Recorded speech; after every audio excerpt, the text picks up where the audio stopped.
સુરતમાં માંડવીનો Gordha dam overflow થયો। જિલ્લા અને ઉપરવાસમાં વરસાદથી ડેમ છલોછલ થયો છે। સતત નવા નીર આવતા ગોરધા ડેમ ઓવરફ્લો થયો છે। આ તસવીરો જુઓ। મહુવન નદી પર આવેલો છે આ ગોરધા ડેમ, જેમાં જોઈ શકાય છે ડેમ ઓવરફ્લો થતા નયનરમ્ય નજારો જોવા મળી રહ્યો છે।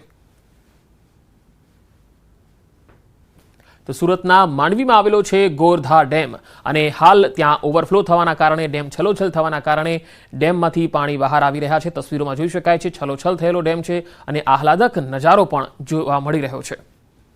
સુરત ગ્રામ્યમાં ધોધમાર વરસાદ છે અને સૌથી વધારે સુરત ગ્રામ્યમાં ઉમરપાડા તાલુકામાં વરસાદ જોવા મળી રહ્યો છે। 9 ઇંચ જેટલો વરસાદ ઉમરપાડામાં થયો છે। તો માંડવીમાં પણ વરસાદના અહેવાલ છે।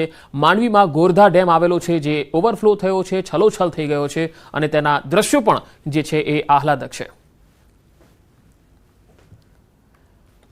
ઉપરવાસમાં વરસાદ થતા સરદાર સરોવર ડેમમાં પાણીની આવક વધી છે। તેના કારણે રિવરવેડ પાવર હાઉસના દરવાજા ખોલી નદીમાં પાણી છોડવામાં આવી રહ્યું છે। નદીમાં પાણી છોડાતા ગરુડેશ્વર વીર ડેમ ઓવરફ્લો થયો। ગરુડેશ્વર વીર ડેમ ઓવરફ્લો થતા આહલાદક અને મનમોહક દ્રશ્યો જોવા મળ્યા। રિવરબેડ પાવર હાઉસના દરવાજા ખોલી હજારો ક્યુસેક પાણી નદીમાં છોડાઈ રહ્યું છે। સ્ટેચ્યુ ઓફ યુનિટી ખાતે આવતા પ્રવાસીઓ માટે ગરુડેશ્વર વીર ડેમ અનોખું આકર્ષણ બન્યો છે।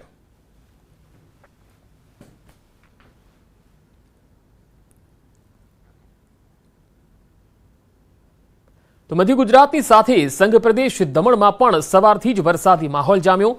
પ્રદેશના તમામ વિસ્તારોમાં વરસાદ વરસ્યો। સતત વરસાદને કારણે નાની દમણ અને મોટી દમણના નીચાણવાળા વિસ્તારોમાં રસ્તા પર પાણી ભરાયા। દમણ કિલ્લા નજીક પણ રસ્તા પર વરસાદી પાણી ભરાઈ ગયા। પાણી ભરાતા વાહન ચાલકો અને રાહદારીઓએ પરેશાનીનો સામનો કરવો પડ્યો। ભારે વરસાદની આગાહીને પરિણામે સવારથી જ સંઘ પ્રદેશમાં વરસાદની હેલી જામી।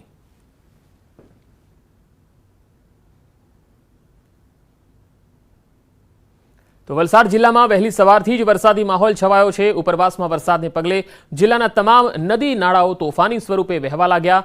ઔરંગા નદીના ઉપરવાસમાં વરસાદને પગલે નદી બે કાંઠે વહી રહી છે। આથી કેટલાક નીચાણવાળા વિસ્તારોમાં નદી નાળા ઉપર આવેલા લો લેવલ કોઝવે પાણીમાં ગરકાવ થયા। સારંગપુરથી પીઠા વચ્ચેથી વહેતી ઔરંગા નદીમાં પાણીની આવક વધવાથી નદી પર આવેલ કોઝવે પાણીમાં ગરકાવ થઈ ગયો। કોઝવે પરથી પાણી પસાર થતા તંત્ર દ્વારા કોઝવે બંધ કરી દેવામાં આવ્યો।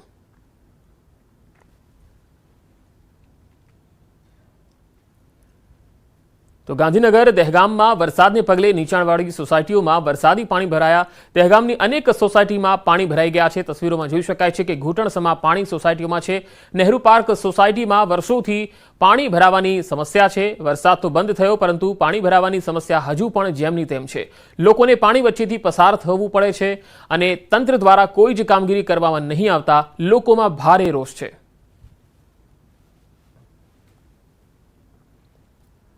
અરવલ્લીના મોડાસા પંથકમાં વરસાદી માહોલ જામ્યો છે। શહેર અને ગ્રામ્ય વિસ્તારોમાં વરસાદ, પવન અને ગાજવીજ સાથે વરસાદ તૂટી પડ્યો, જેથી ખેડૂતો પણ રાજી થયા છે। ખેડૂતોમાં ખુશીની હેલી છવાઈ ગઈ છે।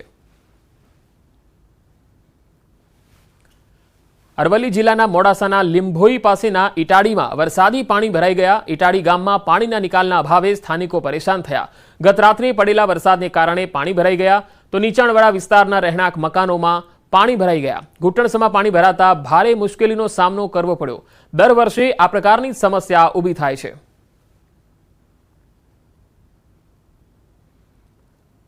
ઉત્તર ગુજરાતમાં વરસાદના અહેવાલ છે, ત્યારે ઉત્તર ગુજરાતના મોટા ભાગના તાલુકામાં વરસાદ છે। જળાશયોમાં નવા નીરની પણ આવક થઈ રહી છે। ઉત્તર ગુજરાતની જીવાદોરી ધરોઈ ડેમમાં નવા નીરની આવક થઈ છે।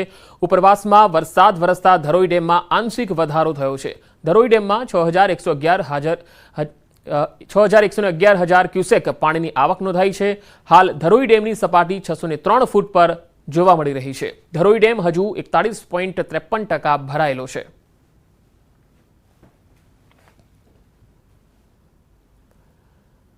તો મહેસાણાના વિજાપુરથી તસવીરો આવી રહી છે। એપીએમસીની 200 ફૂટ લાંબી દિવાલ ધરાશાયી થઈ ગઈ। માર્કેટ યાર્ડની 10 ફૂટ ઊંચી 200 ફૂટ લાંબી દિવાલ પડી ગઈ। ભારે વરસાદથી પાણી ધસી આવતા દિવાલ પડી ગઈ હતી। સદનસીબે અહીંયા કોઈ જાનહાનિ થઈ ન હતી। આપણે જણાવી દઈએ કે વિજાપુરમાં સવારે 6 થી 10 કલાકના ગાળામાં જ 8 ઇંચ જેટલો વરસાદ ખાબક્યો હતો।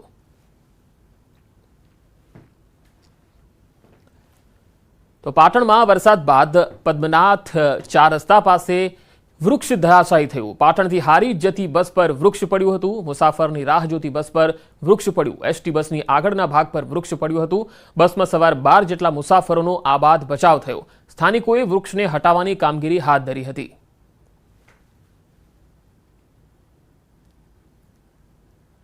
હવે ઉત્તર ગુજરાતમાં મેઘરાજાએ લીધો રાઉન્ડ. સાબરકાંઠાના પ્રાંતિજમાં લાંબા વિરામ બાદ મેઘરાજાની ધમાકેદાર બેટિંગ. 4 કલાકમાં 3 ઇંચથી વધુ વરસાદ ખાબક્યો હતો. પ્રાંતિજ શહેરના નીચાણવાળા વિસ્તારો સહિત સોસાયટીઓમાં પાણી ભરાઈ ગયા. વરસાદ પડતા રેલવે સ્ટેશન ઉપર આવેલ શાંતિનાથ સોસાયટી, વૃંદાવન સોસાયટીમાં વરસાદી પાણી ભરાઈ ગયા. સોસાયટીઓમાં ઢીંચણ સુધી પાણી ભરાતા રહીશોના ઘરોમાં વરસાદી પાણી ઘૂસ્યા. ભાખરિયા હનુમાન મંદિર પરિસરમાં પણ વરસાદી પાણી ભરાયા. પ્રાંતિજ પાલિકામાં રજૂઆત બાદ પણ પરિસ્થિતિ જેસે થેની જોવા મળી. સોસાયટીઓમાં ઘરોમાં પાણી ભરાતા રહીશોની મુશ્કેલી પણ વધી ગઈ હતી.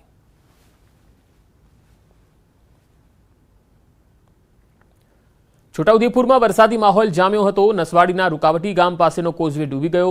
ભારે વરસાદ અને પાણીની આવકને પગલે અશ્વિન નદી પર આવેલો કોઝવે પાણીમાં ગરકાવ થઈ ગયો. કોઝવે પર પાણી ફરી વળતા 5 ગામને જોડતો રસ્તો બંધ થઈ ગયો. વાઘિયા, મહુડા, વેલાડી, સુકાપુરા, સિંધી કુવાને અસર થઈ. ગામનો જોડતો રસ્તો બંધ થતાં લોકોને 12 કિલોમીટરનો ફેરો લગાવવો પડી રહ્યો છે.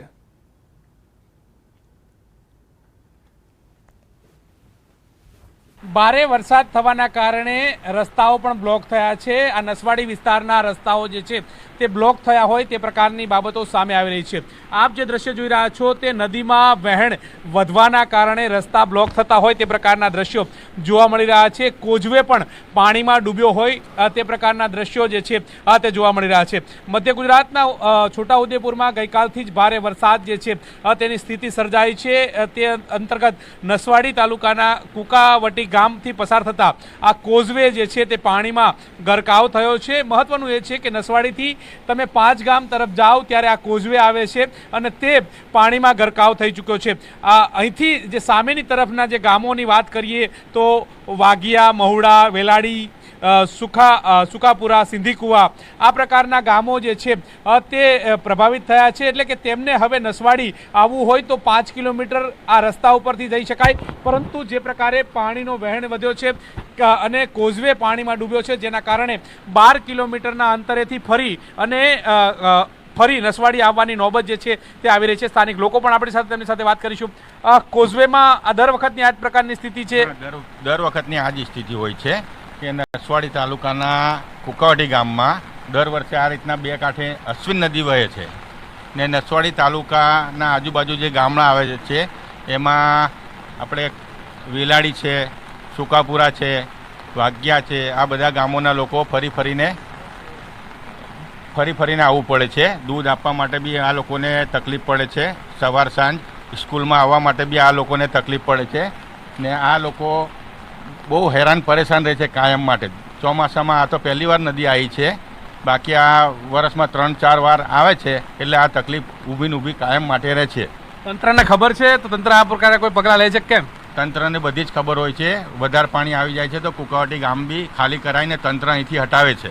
ચોક્કસથી તો જે પ્રકારે પાણી વધારે આવે તો ગામ લોકોને પણ બહાર જવાની નોબત જે છે તે આવતી હોય છે. પરંતુ અત્યારે હાલ તો કોઝવે પાણીમાં ડૂબ્યો છે ને જેના કારણે 5 ગામના જે લોકો જે છે કે તેમને નસવાડી આવવું હોય તો ભારે મુશ્કેલીનો સામનો કરવાની પણ નોબત જે છે તે આવી રહી છે.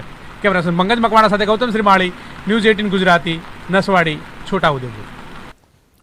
તો વરસાદના લાંબા વિરામ બાદ છેલ્લા 2 દિવસથી રાજ્યના વિવિધ જિલ્લાઓમાં મેઘરાજા મહેરબાન થયા છે. ત્યારે છોટાઉદેપુર જિલ્લામાં પણ વરસાદનું આગમન થયું છે. અનેક વિસ્તારોમાં વરસાદ ધીમી ધારે વરસી રહ્યો છે. સમગ્ર પંથકમાં વહેલી સવારથી જ આકાશમાં કાળા ડિબાંગ વાદળો ઘેરાયેલા છે. નસવાડી તાલુકાના ગામોમાં પણ વરસાદ વરસ્યો. વરસાદ થતાં ખેડૂતોના પાકને જીવનદાન મળશે.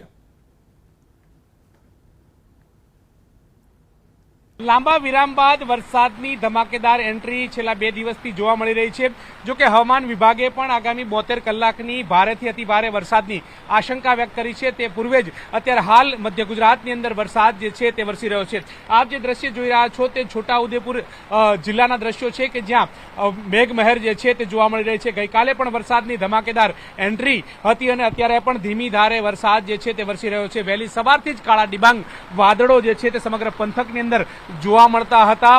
ક્યાંક જે વાતાવરણમાં વિઝિબિલિટી ઓછી થતી હોય તે પ્રકારના પણ દ્રશ્યો જે છે તે જોવા મળી રહ્યા હતા. કાળા ડિબાંગ વાદળો વચ્ચે આ વરસાદ જે છે તે અવિરત રીતે વરસી રહ્યો છે.